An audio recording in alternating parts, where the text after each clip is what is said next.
Flexing atau pamer kekayaan di media sosial. Apakah hanya sebatas tren semata? Ataukah sebuah gangguan? Ataukah sebuah agenda yang lebih besar untuk menciptakan masalah pada mental kemakmuran di masyarakat kita? Simak uraiannya di Live Restoration serial video kali ini.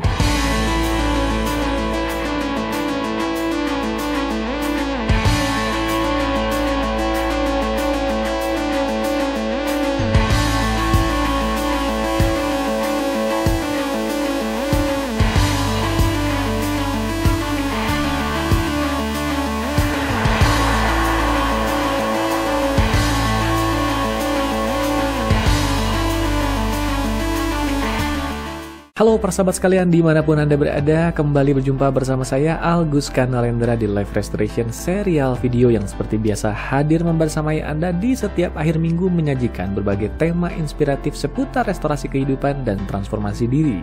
Berbagai bahasan sudah kita ulas di serial video ini, di mana berbagai bahasan sebelumnya lebih banyak menyoroti tentang kesadaran diri dan pengembangan diri. Jadi ada baiknya juga di episode kali ini sekali-sekali kita membahas tentang fenomena sosial, di mana salah satu fenomena sosial ini sedang cukup hangat dibahas di beberapa waktu terakhir ini, yaitu fenomena flexing. Sebagaimana beberapa di antara Anda sudah familiar dengan konsep dari Live Restoration serial video yang menghadirkan berbagai inspirasi ringan terkini yang dengan mudah bisa kita temukan di sekitar kita, maka selalu ada alasan kuat yang melandasi dibuatnya setiap episode di playlist video serial ini. Termasuk juga di video serial kali ini ketika kita membahas tentang flexing. Ada dua alasan kuat yang melandasinya. Alasan pertama, tema ini menjadi tema yang diminta untuk dibahas oleh salah seorang subscriber saya yang juga menjadi follower di akun media sosial Instagram saya @alguska. Berawal dari interaksi ringan yang terjalin di inbox, yang bersangkutan ini meminta saya untuk membahas tentang fenomena flexing. Apakah fenomena flexing ini hanya merupakan sebuah tren semata, ataukah merupakan sebuah gangguan, ataukah juga merupakan sebuah agenda besar untuk menciptakan permasalahan pada mental kemakmuran masyarakat kita? Bahasannya agak berat ya, tapi tidak ada salahnya untuk kita bahas, karena bahasan ini juga akan berhubungan dengan alasan kedua kenapa saya membuat episode kali ini. Alasan yang kedua yaitu meskipun berbagai bahasan yang dibuat di Live Restoration serial video ini ditujukan untuk menginspirasi terjadinya peningkatan kesadaran diri dan pengembangan diri pada para penyimaknya, tidak bisa kita pungkiri manusia adalah makhluk sosial. Artinya kita merespon pada berbagai situasi sosial yang terjadi di sekitar kita. Termasuk fenomena flexing ini, ia terjadi secara sosial, maka akan ada dampak resonansi tersendiri pada kesadaran dan pengembangan diri kita. Itu yang membuat saya mengemas episode kali ini sebagai tema pilihan di akhir minggu ini. Ngomong-ngomong, hal ini juga menjadi petunjuk bagi Anda, kalau di antara Anda ada yang punya tema pilihan atau tema permintaan untuk diangkat di Live Restoration serial video, maka silahkan menuliskannya di kolom komentar, baik di video ini atau di video lainnya, atau juga mungkin melalui jalur pribadi ke akun media sosial Instagram saya @alguska. Tidak semua pesan yang masuk langsung diterima oleh saya, karena ada admin saya dulu yang bertugas menyeleksi pesan-pesan, tapi jika ada pesan tertentu yang memang harus direspon oleh saya, maka saya akan merespon pesan itu. Termasuk salah satunya pesan yang saya respon yang menjadi terciptanya episode kali ini.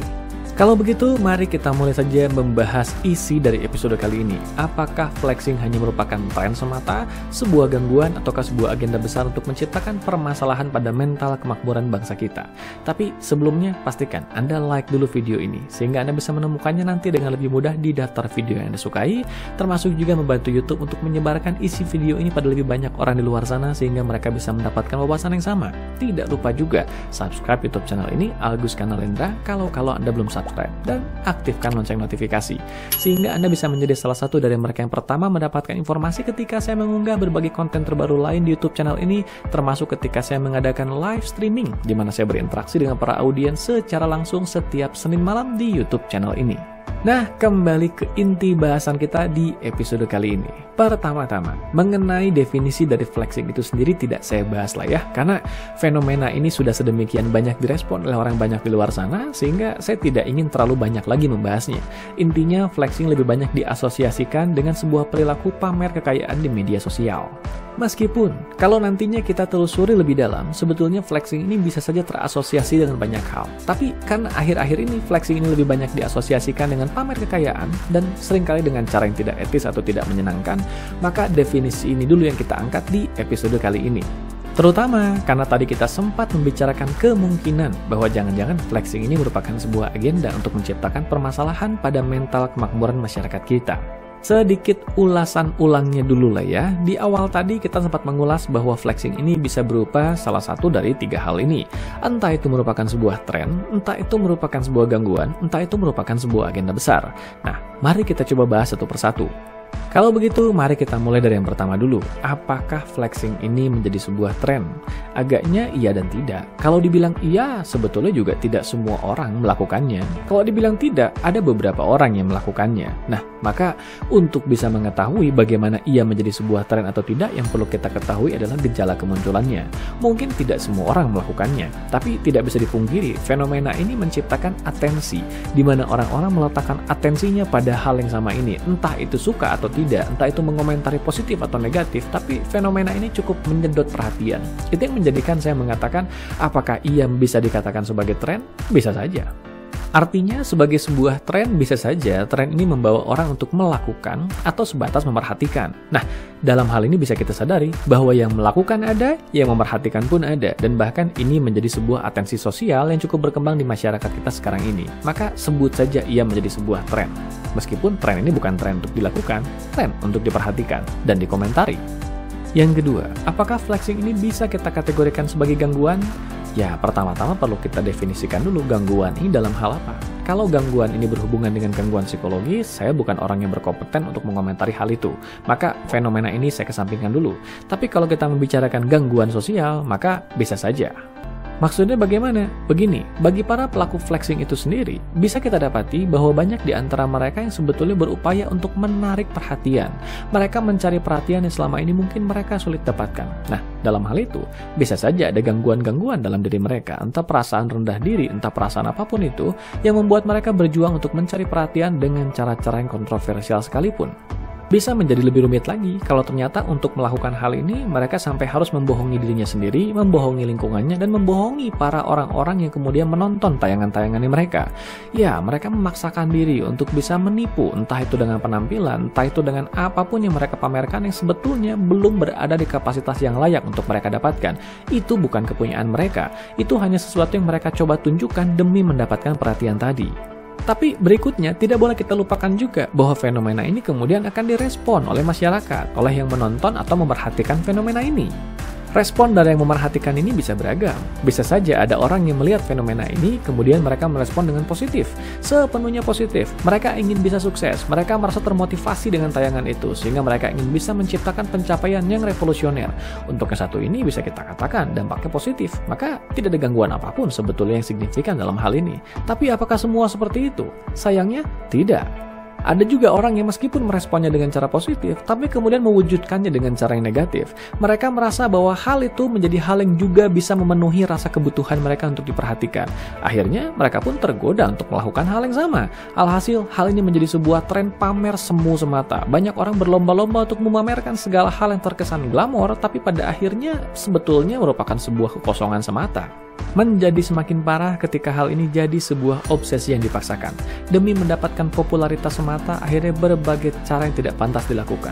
Entah itu dengan cara menipu misalnya, atau dengan cara memasukkan hal-hal yang seharusnya tidak ada dipaksakan agar ada hanya untuk bisa dipamerkan, atau berbagai cara lain yang tidak pantas. Kalau sudah sampai seperti ini, bukankah menjadi gangguan tersendiri nantinya? Apalagi kalau fenomena ini kita hubungkan dengan fenomena di mana ada sebagian orang lain yang mungkin meresponnya dengan cara yang tidak menyenangkan. Mereka menganggap hal itu merupakan sebuah hal pamer semata. Nah, bukankah di sini gejolak sosial bisa terjadi? Gejolak sosial ini juga yang nantinya akan berhubungan dengan poin yang ketiga, yaitu apakah flexing ini menjadi sebuah agenda tersendiri untuk menciptakan permasalahan pada mental kemakmuran di masyarakat kita. Maka sampailah kita ke bahasan yang ketiga, yaitu membicarakan kemungkinan bahwa jangan-jangan flexing ini sendiri merupakan sebuah agenda tersendiri untuk menciptakan permasalahan pada mental kemakmuran di masyarakat kita. Sedikit kilas balik dulu ke fenomena kedua tadi, yaitu apakah flexing ini merupakan sebuah gangguan, di mana tadi saya mengatakannya sebagai sebuah gangguan sosial. Saya tidak mengatakannya sebagai sebuah gangguan psikis atau psikologis karena saya tidak berkompeten mengulas hal yang satu itu. Yang jelas, tadi saya sempat menyinggung bahwa fenomena flexing yang dilakukan di berbagai media sosial ini bisa memicu beberapa respon dari pemerhatinya. Ada yang meresponnya dengan cara yang positif. Mereka termotivasi untuk bisa menciptakan pencapaian yang lebih baik dengan cara yang benar. Maka untuk yang satu ini tidak ada masalah, bukan?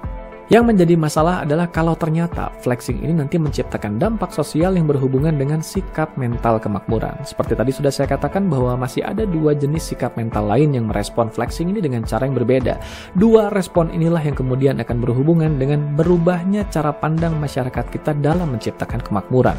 Hal ini bisa menjadi sebuah gangguan yang negatif. Entah hal ini merupakan sebuah agenda atau tidak, yang penting mari kita coba pahami lebih dalam dulu. Respon yang pertama yang saya katakan bermasalah dalam memaknai flexing ini adalah ingin bisa mendapatkan atau memamerkan hal itu di media sosial tapi dengan cara yang negatif. Maka muncullah berbagai kepalsuan. Hal ini jelas akan menciptakan sikap mental yang buruk dalam menciptakan kemakmuran, yaitu rasa malas. Munculnya sebuah rasa ingin mendapatkan hasil apapun secara instan, ingin populer dengan cepat meskipun dengan cara-cara yang kosong sebetulnya. Hal ini akan menimbulkan dampak terciptanya masyarakat yang malas dan tidak siap untuk bekerja keras demi mendapatkan kemakmuran yang layak mereka dapatkan. Sederhananya begini, segala sesuatu ada prosesnya, segala sesuatu ada waktunya. Nah, ketika seseorang sedemikian bernafsu ingin mendapatkan yang sebetulnya belum pantas mereka dapatkan karena kapasitas untuk itu belum ada, tapi keinginan itu sedemikian menggebu-gebu sampai mereka melakukan berbagai macam cara-cara yang kalau perlu sampai harus menipu dan memalsukan segala sesuatu di sekitarnya, bukankah hal ini menjadi sebuah keprihatinan tersendiri yang patut kita sikapi? Ini yang saya maksud sebagai gejolak sosial. Kalau diibaratkan seseorang yang sedang menanam pohon, bayangkan seseorang yang ingin cepat-cepat punya pohon yang nampak rimbun, nampak rindang, nampak indah, nampak berbuah cantik, meskipun sebetulnya pohon itu belum waktunya berbuah karena memang akarnya tidak kokoh. Yang terjadi adalah pohon itu mungkin saja nampak rindang, nampak berbuah, nampak ranum adanya, tapi ternyata semua itu merupakan daun dan buah tempelan semata. Tidak ada akar dan dahan yang kuat menyokong keberadaan dari pohon ini. Kalau sudah sampai seperti ini, untuk apa keberadaan dari pohon itu? Apakah hiasan semata? Nah, bisa kita bayangkan kalau cara pandang itu tercipta pada masyarakat kita, yaitu cara pandang yang mengedepankan kemasan daripada isi. Bukankah sekarang tercipta permasalahan pada sikap mental dalam memandang kemakmuran itu sendiri atau dalam menciptakan kemakmuran itu sendiri? Menjadi masyarakat yang inginnya instan, langsung mendapatkan perhatian tanpa harus melewati prosesnya. Hal ini yang akan menjadi cikal bakal dari godaan-godaan untuk melakukan berbagai tindakan yang tidak pantas. Ngomong-ngomong, masih ada respon ketiga yang belum kita bahas, yaitu respon yang memandang flexing ini sebagai hal yang negatif. Yes, flexingnya sendiri memang mungkin saja bukan hal yang positif atau merupakan sebuah hal yang semu semata, tapi tanpa disadari terdapat sebuah proses terselubung di dalam hal ini yang menjadikan seseorang benci pada kemakmuran, benci pada kekayaan. Yang terjadi adalah pikiran bawah sadar memberontak dan tidak menginginkan hal itu terjadi atau mulai mengasosiasikan kekayaan kemakmuran akan menciptakan orang-orang yang sombong. Nah, hal ini mungkin saja tidak disadari oleh pikiran sadar, tapi pikiran bawah sadar yang memproduksi pemikiran ini menjadi menjauhkan kita dari kemakmuran karena kita takut kita akan mengalami hal yang sama dengan mereka. Yang satu ini mau tidak mau akan mengajak saya membicarakan profesi saya sebagai seorang hipnoterapis. Sebagai seorang hipnoterapis, saya berurusan dengan pikiran bawah sadar dari para klien saya. Di dalam banyak kasus yang saya tangani ketika seseorang bermasalah dalam hal keuangan, meskipun mereka sudah bekerja sedemikian keras untuk bisa menghasilkan uang, dan sebetulnya pintu-pintu untuk menghasilkan uang itu sudah banyak adanya di sekitar mereka, tapi mereka masih sulit untuk mendapatkan hal itu, saya mendapati keberadaan mental block dalam diri mereka yang sebetulnya seringkali memandang kekayaan dengan cara yang negatif, memandang kemakmuran sebagai hal yang negatif. Ada sebagian di antara mereka yang menganggap bahwa kemakmuran atau kekayaan adalah akar dari segala kejahatan. Dan masih ada lagi berbagai mental block lain yang tercipta dari cara pandang yang negatif terhadap kemakmuran itu sendiri. Secara sadar mereka ingin bisa punya kualitas hidup yang lebih baik. Secara sadar mereka ingin bisa makmur karena ada berbagai kebutuhan yang harus mereka penuhi. Tapi di bawah sadar terdapat program yang memberontak yang tidak menginginkan kemakmuran dan kekayaan itu. Semata karena ternyata pikiran bawah sadar memiliki kesimpulan sendiri dari pengalaman tumbuh kembangnya yang mengamati bahwa mungkin saja sifat-sifat kekayaan atau kemakmuran ini terhubung dengan sifat-sifat negatif lain dari orang-orang yang pernah mereka amati dalam hidupnya. Ada beberapa dari klien saya yang pernah memiliki pengalaman negatif dengan orang kaya ketika mereka kecil. Mereka melihat orang kaya adalah orang yang sombong, sehingga muncul pemikiran di bawah sadarnya bahwa kekayaan sama dengan kesombongan. Pikiran bawah sadar menciptakan sebuah program yang menolak hadirnya kekayaan atau kemakmuran karena mengasosiasikan kekayaan kemakmuran ini dengan hal yang negatif. Sekarang, bayangkan hal yang sama ini sedang terjadi saat ini. Dengan berbagai macam agenda flexing yang sedang terjadi di media sosial, ada berapa banyak orang yang kemudian memandang itu secara negatif, yang mungkin saja tanpa disadari memicu berbagai program lama di pikiran bawah sadar mengaktifkan itu semua ke permukaan, yang kemudian memandang kekayaan kemakmuran sebagai hal yang negatif sehingga mereka ingin dijauhkan dari semua itu. Nah, kalau sampai hal itu terjadi secara kolektif, secara massal, bukankah tercipta juga tatanan masyarakat yang jauh dari kemakmuran pada akhirnya?